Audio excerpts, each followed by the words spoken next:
Chegamos ao terceiro episódio de Ahsoka, a segunda semana, e temos aqui um episódio que, ao mesmo tempo que ele é uma espécie de episódio de transição, ele também é um episódio que vai aproximar essas duas personagens, Ahsoka Tano e Sabine Wren.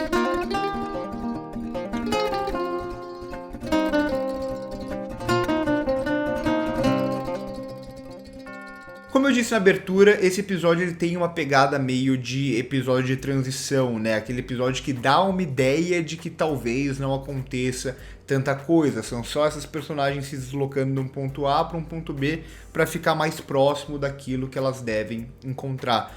Mas não acho que seja totalmente isso. Até é um episódio de transição, mas acho que funciona muito bem com o que ele quer trabalhar. Tudo bem, tem aquele lance típico, né, de que eles não vão ter um enfrentamento mais sério com danos futuros entre Sabine, Ahsoka, Marrok, Shin, Baylan, Morgan e por aí vai tão cedo na série, por mais que já tenha tido um enfrentamento, mas não tem consequências tão sérias até o momento. Então a gente tem, por exemplo, um confronto aqui que vai terminar em várias das naves com capangas genéricos morrendo, enquanto os personagens principais continuam vivos, porque a gente ainda tá no terceiro episódio da série. Então isso tem um pouco de aspecto de episódio de transição, mas ao mesmo tempo não é isso exatamente. A gente tem aqui principalmente elementos muito importantes para a série que remetem mais uma vez a Rebels, obviamente, como vai ser toda a série, e importantes para o futuro dessa série, para o futuro de Star Wars de alguma forma. Então a gente tem aqui inicialmente já esse treinamento, né, uma aproximação entre a Ahsoka e a Sabine, que estavam super desconectadas, né, não conseguiam se dar bem nos dois episódios anteriores. Aqui elas já estão um pouco mais próximas, elas retomam esse treinamento, e aqui o Dave Filoni faz um negócio que é meio que jogar com o dúbio, jogar com o duplo sentido, para sugerir. Parecia que tinha ficado distante a ideia da Sabine, por exemplo, controlando a força de alguma forma. Aqui ele volta a sugerir isso, né? A Ahsoka, mais uma vez, como eu falei, o Dave Filoni sempre fez isso, em Clone Wars principalmente, de questionar os valores da Ordem Jedi, não os valores em si, mas como a Ordem Jedi funcionava, os problemas dela, os problemas que são gerados a partir dos valores dela. E aqui isso retorna mais uma vez. A Ahsoka, ela tem os ideais Jedi, ela talvez seja a mais Jedi de todas, mas ao mesmo tempo ela questiona a Ordem Jedi como ordem, como aqueles valores são aplicados de alguma forma. E aí traz a personagem da Sabine, em que todas as frases que vão ser ditas entre elas vai ter uma dupla sugestão. Pode ser que ela só esteja falando da Sabine não poder ser muito ansiosa, de buscar muito por poder, esse tipo de coisa, mas ao mesmo tempo, quando ela está usando esses termos específicos, ela está remetendo aos treinamentos Jedi, a como os Jedi e os Sith lidam com a força, com o lado da luz, com o lado sombrio. Então fica meio dúbio. Parece que ele está brincando com o público mais uma vez para falar: vocês acharam que eu não ia falar mais da Sabine como uma aprendiz que pudesse ter algum domínio da força?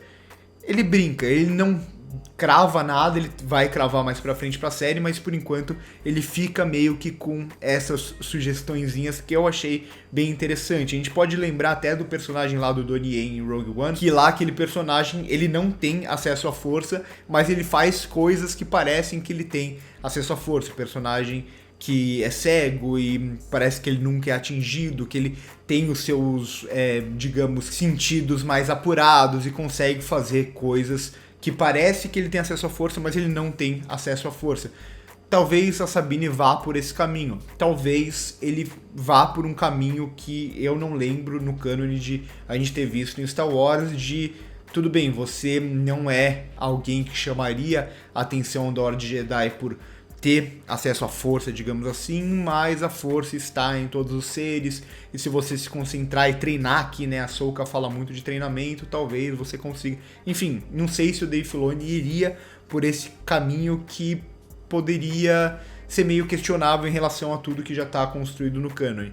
Então ele brinca muito com essas questões, ele brinca com o fã em algum sentido, ele brinca até com as ideias prontas que a gente tem em Star Wars. O Dave Filoni sempre fez isso nas séries animadas. Ele tem esses questionamentos muito presentes, ele vai fazer isso aqui de novo, e ao mesmo tempo, quando ele faz isso, a gente vai ter uma aproximação entre a Sabine e a Ahsoka. E o Huyuan aqui no meio de tudo isso é muito interessante, né? Porque ele é o parceiro perfeito aqui para Ahsoka de jornada, no sentido mesmo de conflito, né? De confronto, porque eles têm as visões mais opostas possíveis. Ele é um droide programado pela Ordem Jedi, super racional e tudo mais, enquanto a Ahsoka, não que ela não seja racional em muita coisa, mas ela é muito mais instintiva, ela é muito mais questionadora, tudo isso que a gente já conhece da personagem. E aí se cria uma dinâmica muito interessante a partir desses personagens.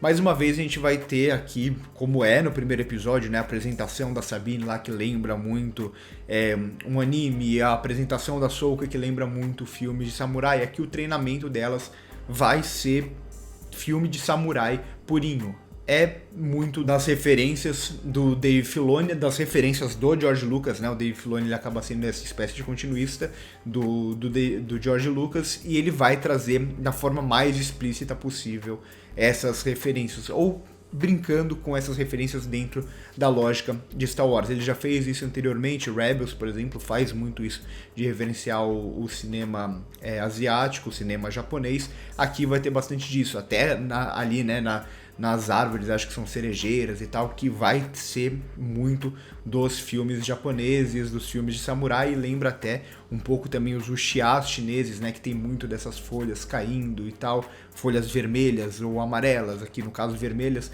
Então ele faz essa referência muito clara ao cinema asiático durante todos esses 3 primeiros episódios, sobretudo ao cinema de samurai, que é uma das grandes inspirações de Star Wars. Em seguida, depois desse treinamento inicial, a gente já vai pra Hera, que é a aparição da Hera aqui no episódio. Também vai aparecer o Jacen, né, o filho dela com o Kanan, que, se eu não me engano, agora eu fiquei bem perdido se ele já tinha aparecido em alguma animação, se foi em Bad Batch. Escreva aqui embaixo pra mim se o Jacen já tinha aparecido em alguma animação, porque eu fiquei bem assim, não conheço o personagem, mas não lembro exatamente onde que ele apareceu. E aí, além disso, a gente vai ter esse debate dela com aquela espécie de conselho do Senado, liderado, obviamente, pela Mon Mothma.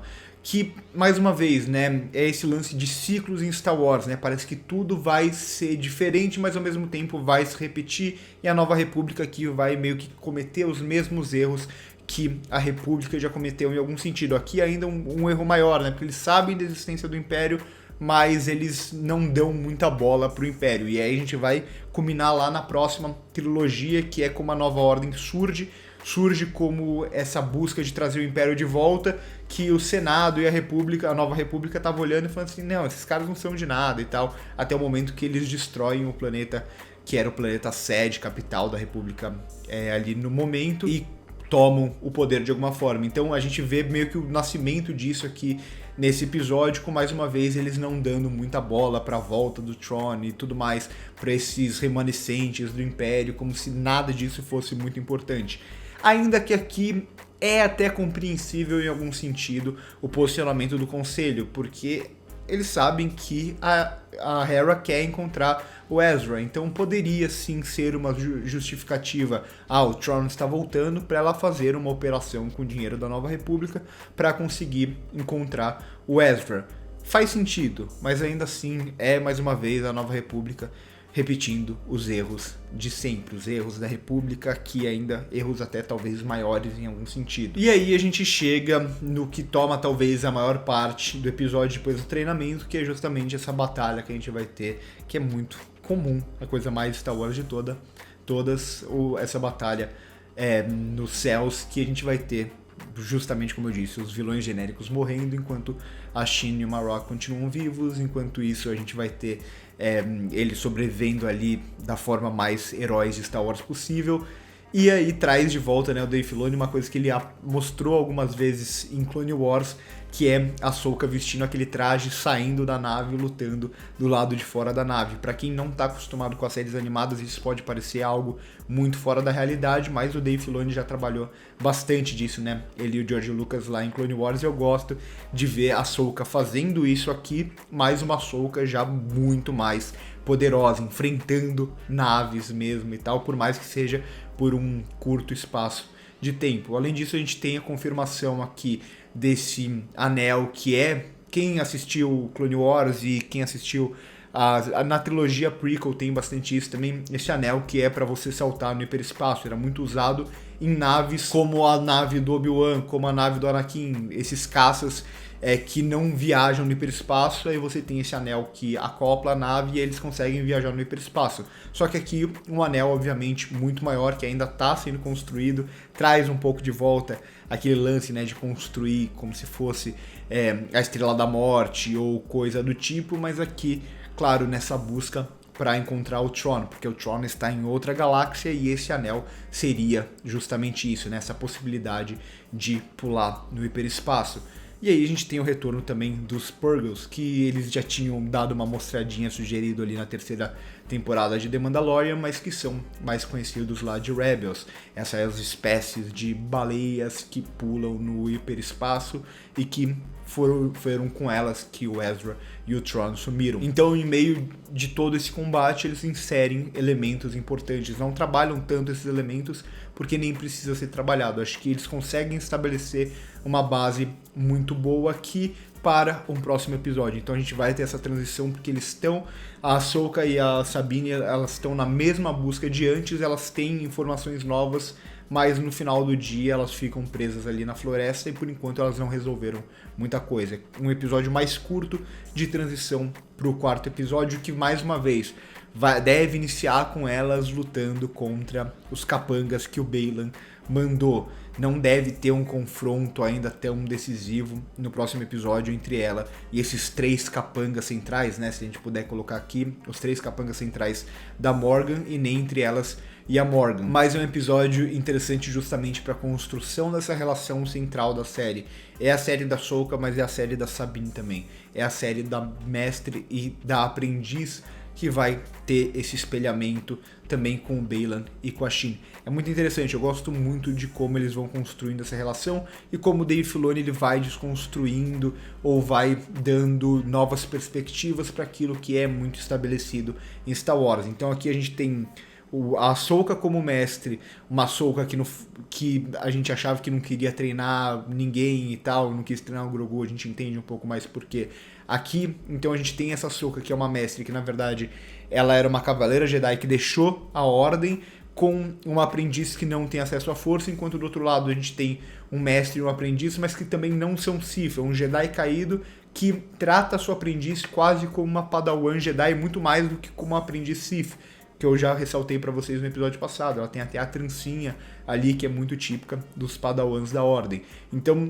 gera esse espelhamento, ao mesmo tempo que a série vai trabalhar muitos personagens para além desse espelhamento, e que eu tô gostando bastante até agora. É um episódio mais curto, mas é um episódio que continua para mim a série sendo bastante interessante. Fico muito curioso para ver como o Dave Filoni vai trabalhar toda essa questão envolvendo a Sabine como aprendiz, a Sabine com acesso à força e por aí vai, que é uma das questões centrais e que ele tá brincando bastante com o público, usando muitos jogos de palavra. Tô gostando bastante, acho que eles estabelecem bem a base para os próximos 5 episódios que vem a seguir. Bem curioso para a aparição também do Tron, que deve acontecer, talvez não no próximo episódio ainda, mas entre os 2 próximos episódios. Então por hoje é isso, curte o vídeo se gostou, se inscreve no canal se ainda não é inscrito, passa no primeiro comentário fixado para ver as nossas outras redes sociais. As questões que eu fiquei com um pouco de dúvida, comentem aqui embaixo que eu sei que vocês sabem a resposta. Vamos trocar uma ideia. Por hoje é isso e corta.